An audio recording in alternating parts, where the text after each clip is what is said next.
বিসমিল্লাহ। সকালবেলা উঠেই ধান ক্ষেতের দিকে রওনা করলাম, কারণ আমার ধান ক্ষেতের মধ্যে আজকে কোলাল বান্ধা হবে।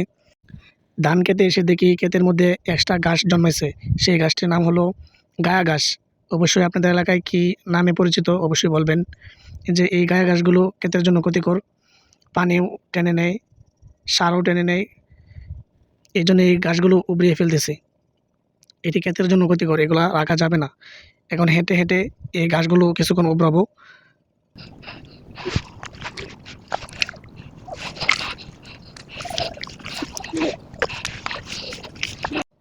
আমার কোলাল বান্দা কমপ্লিট। এই জায়গায় একটা কাঁকড়া গর্ত করে ফেলেছে। আমি আমার বাসায় বলতাছি, এই জায়গায় কাঁকড়া গাঁথা করে লাইছে, এই দিক থেকে পানি অন্য কেটে চলে যাবে। এর লাগে এই গাঁথার মধ্যে বান্ধা লাইছি যাতে পানি না যেতে পারে। এখন চারিদিকে ঘুরে ঘুরে দেখতেছি যে অন্যদিকে কোনো গাঁথা গাঁথা আছে কিনা। এই কোলালটা দেওয়ার মানে হলো, কারণ হলো অন্য ক্ষেত্রে যাতে পানি না যাইতে পারে।